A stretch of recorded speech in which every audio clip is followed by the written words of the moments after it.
Hey, you guys, what's up? It's your girl, Ashley Tamar, and Tamar Talks is back with season 5. You know, we kicked it off with my baby brother, Sean, who is a prop master for some of your favorite film and TV shows.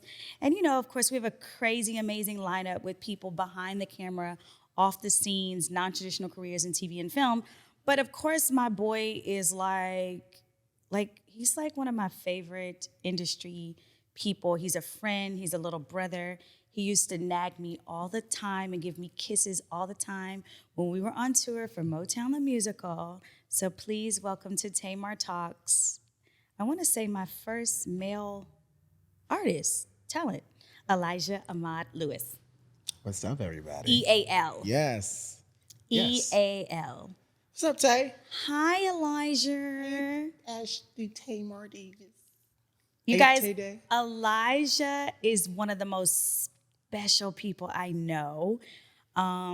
We have a lot to talk about, you know, but we're going to get off with first. Like, Elijah, remind me how we met. I remember this was 2013? 14. Motown the Musical. We were in Chicago. Oriental Theater. The Oriental Theater. All I remember was, so our cast was considered the most prettiest cast. I know everyone else is going to join us for it, but Charles Randolph Wright even said himself, we're the most beautiful cast. Even the wardrobe and hair was like, y'all are some beautiful people. Said everyone on the team everyone who was around him had to be cute. We were cute though, y'all. Like, we were cute. Yeah. Like, I remember the guys were just like, handsome as crap. You know, they didn't want us, but they were still handsome. But Elijah walks in and he just fly from head to toe. Y'all, we're at rehearsal and Elijah just walks in from head to toe. And then what did you say to me? I think you recognized me. I was like, I know you. And you were like, do you? And I was like, who can? And we were inseparable ever since. Like Elijah. I sent you that picture last night that was the first picture we took with you and the yellow sweatshirt. Oh, okay. In the yellow sweatshirt? Yeah. Okay, so Elijah and I have just been cool ever since. Elijah is so talented. It's very rare for you to meet someone who's talented, can sing, can perform, can command a stage, but then at the same time, off stage, Elijah, tell people what you do. What else you do? I also am a graphic designer. He's not just a graphic designer, though. He does websites, logos, moving graphics. All things, yeah. Everything. All things. But Elijah has been working on an album that we will talk about later. But right now, Elijah and I are working on, you want to tell people? Okay, top secret. But we are working on a duet project. I think, duets are lost these days. And I mean, I would be remiss to not put my voice up against the voice, the iconic voice, the Tay-Day voice. Y'all, we're doing duets. Elijah is gonna, listen, Elijah's low ends and highs, I told him, I said, it's very rare for me to say this, but it reminds me of Prince. But Elijah and I are doing duets, and we're doing them as covers, but we're kind of teasing people. Yeah. For what's to come. Because we, like Elijah said, we are really missing duets. Like the classic duets, just great duets. I think the last one that I loved was PJ Morton, JoJo. Yes, JoJo. But yeah, that's what we're working on. You know what I mean? But let's just rewind. So Elijah comes to Houston in what Broadway show? Ain't Too Proud, The Life and Times of the Temptations. Y'all, now listen, I fan out. Very few times do I fan out. Elijah comes out. Do you do the slide? Do you slide? You do something. I do a knee slide. I do a mic toss drop. No, the very first time you come out, you do what? A slide, right? I do the mic thing. The slide isn't until Ain't Too Proud. Okay. Elijah comes out on stage, y'all. It's a wrap. Like, he is such a star. Tell us how you got into Ain't Too Proud to beg. Ain't Too Proud. Crazy thing. I was doing a second national tour of Motown after Mr. Gordy asked me to come back. And about maybe the third or fourth month in, I get a call from my agent. The show was called The Detroit Project then. Ain't Too Proud was called The Detroit Project? The Detroit Project. Okay. Before they had a name. In 2017. And they wanted me to read for Eddie Kendricks. So I submitted all my stuff while I was on the road. And they got back to me and they were like, hey, we want you, to come to New York. And I was like, I can't right now. We're about to open in Vegas. And they're like, no, we would like you to leave Motown and come to Ain't Too Proud. Well, to the Detroit Project. And I was stuck in the middle because I had just made the commitment to Mr. Gordy. The tour had just started. And I wanted to always originate a role, but I didn't want to let the man who made Motown down. So after going back and forth with my team, we turned it down. You turned down the Detroit Project.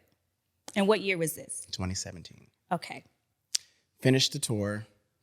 Came back. My agent told them that, I was available. They were already open on Broadway. They were looking for a new Eddie after Jeremy Pope had left. Shout out to Jeremy Pope. Yes. Hey, Jeremy. What's going on, How you doing, Jeremy Pope? After he left, and then they were looking for a new Eddie. Was trying to go back in, didn't work. And then, long story short, they called me in to be principal standby on Broadway. So I covered the roles of David, Eddie, and Otis. Okay, so let's let people understand what that means. Yes. When you cover 3 people, that means you have to learn all their tracks, all their parts. All their and songs. If any one of them calls out from a show, Elijah replaces them right away. It's no time to rehearse, by the way. Okay? Okay. Yes. No time. No time. No time. There have been times I've been called at half hour in the middle of the show. Yeah. Yeah, we'll get to that. Yeah. But special shout out while we're here to the person who taught me how tireless that is to do and still have a game face on and bring the show, Jenny Harney. Honey. Okay, I'm just going to say this right now. Jenny Harney, honey, you taught me, honey. Baby, All that you got going on right now is all because of all that you paved the way, honey. Baby. But Jenny Harney Fleming, is that her new name? Honey. Okay, we'll come back to that. But yes, keep going. So yeah, so I went on Broadway, came principal standby. Then the pandemic happened. We were in the works for the tour, but pandemic happened, and of course we all were shut down. But then when we came back and they came back to Broadway, I became David for the first national tour. David Ruffin, y'all. He slays David Ruffin, 8 shows a week. How do you keep yourself together for those? Because it's only 7 days in the week. Yeah. So how do you keep yourself together? I had to learn. I think I learned a lot when we were on tour with Motown. With that being my first Broadway tour. That was your first Broadway show? First Broadway tour. Me too. Yep. No wonder we really, really clicked. We were like, okay, got it. It was our first Broadway rodeo. Yes. I learned a lot on that tour. That tour was 2.5 years. It was a long time. But how do you keep your voice together? Like, do you injure yourself? Because y'all, he slides, he James Brown, he kicks, he does flips, he sings in a, how do you stay healthy? And you travel, you're on a flight, you're in a different hotel. How do you do that? I tell anyone, if you are a part of a Broadway touring show, it's different than being home on Broadway, where you have access to your ENT, your dermatologist, your chiropractor. You're on the road in different climates and different theater houses, and the sound bounces different in different climates. I had to learn. I rest, of course. We have a physical therapist that travels with us, of course. I told you about this last night. Oh, yeah, the honey and... Honey and hot water. Raw honey and hot water. Y'all, yesterday we stopped to go get honey and hot water. I was like, who drinks honey and hot water? Me, but he's never gotten hoarse. And that's something else we share in common, knock on wood. I've never gotten hoarse either. So just want y'all to know, if you're going to learn from anyone, please learn from Elijah, because he too has not gotten sick. Have you called out from any shows yet? Yeah. Oh, I have. I'm now on my 10th injury. 10th injury? What injury you have right now? I had a growing injury. I had an ankle injury. My back had gone out during the show. How long were you out? My back, I was out for a week. Okay. A week and a half. It went out literally, and I had to call out an intermission. And my understudy had to go on. Wow. That role is not. Shout out to Sergio Trujillo, who won the Tony for Best Choreography. Honey, you did that. Okay? Like literally there's no moment to even close your eyes. You will miss, if you blink and Ain't Too Proud to Beg, you will miss everything. Even from the guy who plays Otis. Yeah. What's his name? Well, Michael Andreas. Michael Andreas. Like how you learn all that. Like I learn lines, but he does like a whole 10 years of information in 3 hours? 2.5. 2.5 hours? Oh it's a lot. And, shout out to Sergio and Edgar Gondino for that choreography. It is not for the weary. I said I'm gonna learn it, you guys. I'm gonna try to learn it before Elijah leaves. Got it. I'm gonna try one of them. I want to try. That's what the world is today. Hey, hey. Listen, they be getting it, y'all. They be getting She acting it. like she wasn't dancing in Motown the musical now. No, these y'all get it though. And then Melvin, the more bass, like even Alex, my sweetheart, was just like, what? He was like, yo, they are getting it. Y'all, they're getting it. The Temptations, classic, legendary, known for moves, known for harmonies. Like, you have to do them justice. And the fact that Otis is still living, the show is based upon his memoir, The Temptations. We just want to do it right. They are celebrating their 60th anniversary. They got a 60th anniversary album out. They are still touring. It's like, Jawan M. Jackson, and yes. Tony Grant. Special shout out to y'all. Y'all in the Temptations. Y'all representing. Yes, they are, and doing it. Like, what is your favorite part about being in this show in particular? Is it because of Otis? Is it because of the audiences? Because of the story. The story is so emotional. The story is emotional, but the story is relevant. Unfortunately, is the exact, what was going on then is happening now. It's a mirror. It's unfortunate, but what I say is, when you come to the show, the title Temptations, you're going to get great music. It's almost like a hidden treasure because you're coming really for a school lesson that you didn't think you were coming to get. Well, I know that's what happened with us. I mean, we came to see it in Houston. Houston is very blue but red state. It's very faith-based driven. Yeah. It's very, the audience is something we should talk about eventually, is a lot of Caucasians and other races. I saw more Blacks in the audience, and I'm saying that because we are in the world of theater, and it would be great to see more Blacks in the audience, especially when it comes to our stories and the stories that are happening. But when y'all got to the racial injustice, okay, y'all, the music is live from the time you come out. When you get to the racial injustice, like you could feel like the thickness, like. There have been people who I have seen leave the show. Yeah, but y'all go there. Like that bus ride. That bus scene? That bus ride. There was one time there was a lady sitting maybe third row back and she was rocking and she was like moving. And like by the time that gunshot scene happened and we got past all that, but like she didn't come back.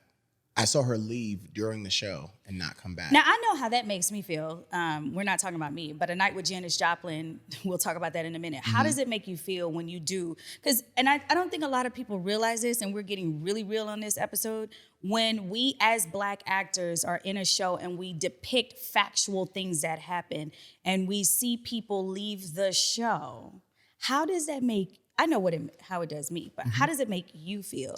It makes me feel like I'm doing the job. Because I don't want people to feel uncomfortable because all we're doing is telling you what happened. These are just facts of what happened. But if you feel seen, then be seen. Well, I think for me, I appreciate that answer. I feel the opposite. I feel very compelled to see that it is really still prevalent. And it's almost like entertainers should be minstrels and just perform and entertain, but there's an art to what we do. The Nina Simone's, Aretha Franklin's, like there's an art to us getting up here and letting it out because our lives are on the line when we get up here. Like you guys are just depicting factual things. Right. And sometimes people don't separate the fact that you're playing these real people who existed. And then when you come out of the stage door, like y'all had security, right?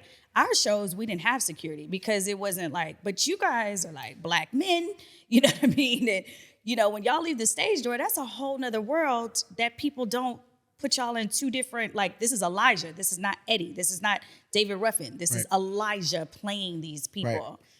All right, well, that's good to know. So we are gonna try to give away 2 tickets to go and see. Which shows do y'all have coming up? The show ends in March. In March. The tour closes in March. What cities are you have next? Woo! We'll be heading back to the East Coast.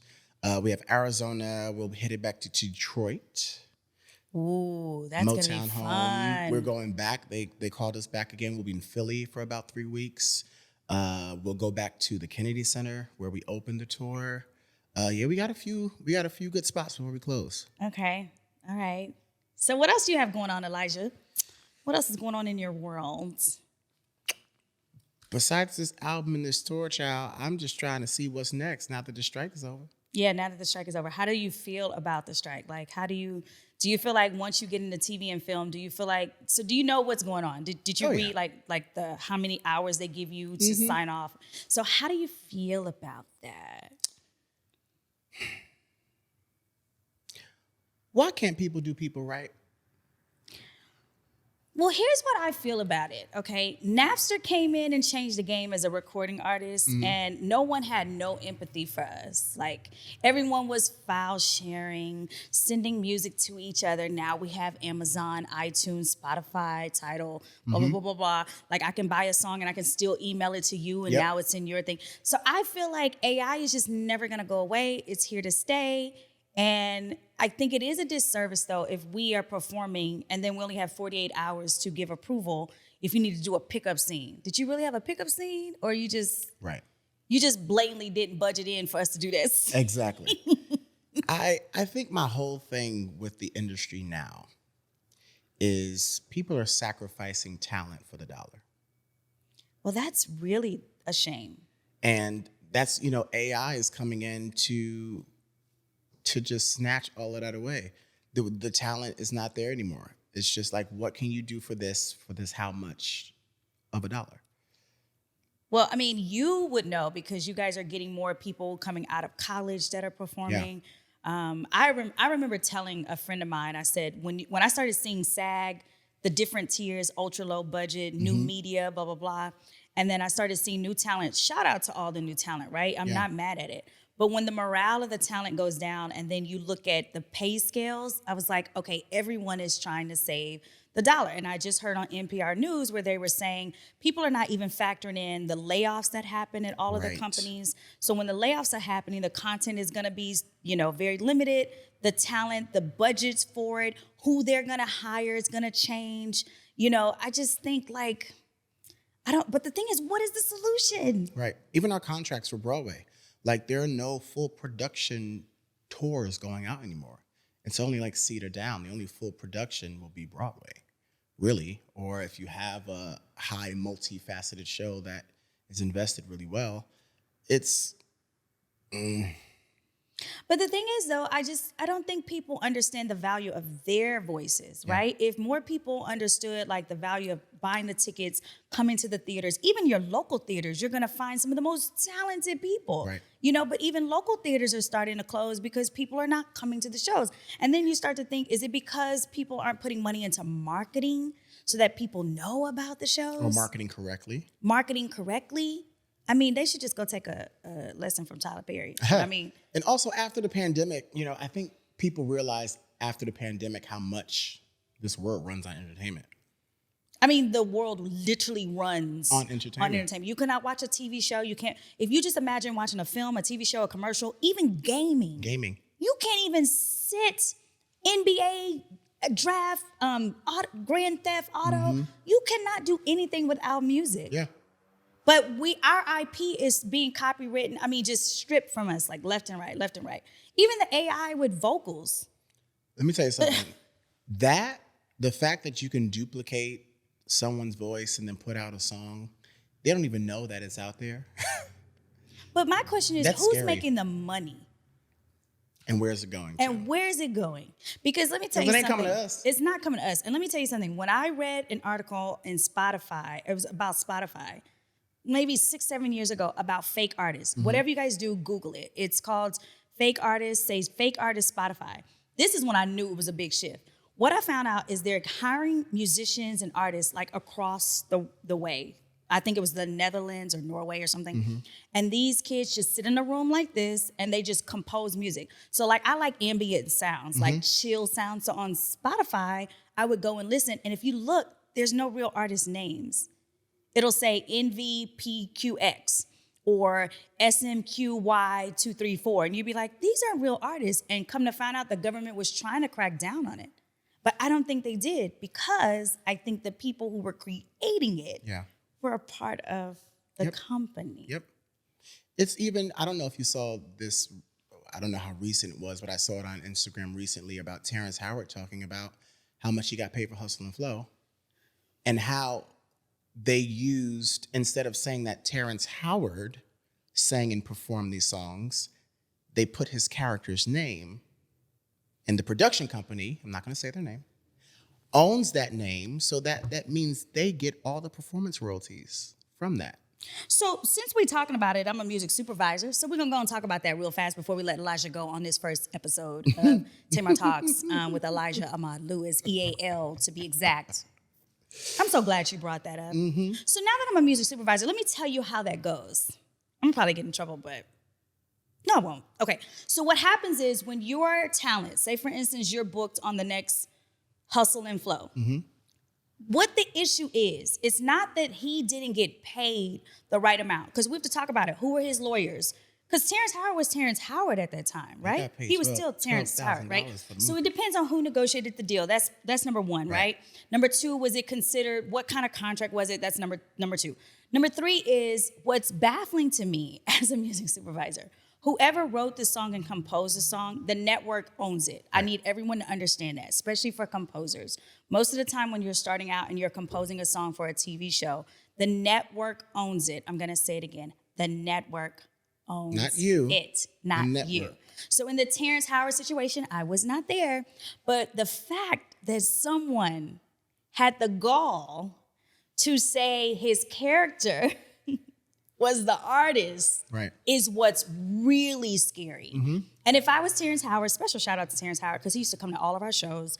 If I was Terrence Howard, I would go back to that contract to see if who said that his character got those royalties versus him as the performer. That I've never heard of. And it's actually pretty scary. And from the company side, it's very ingenious. Yeah. It's very ingenious because it mitigates the real person. And the question becomes, though, who still gets those royalties? Because the character is made up. The character's made up. It's not a real person. It's not a real person.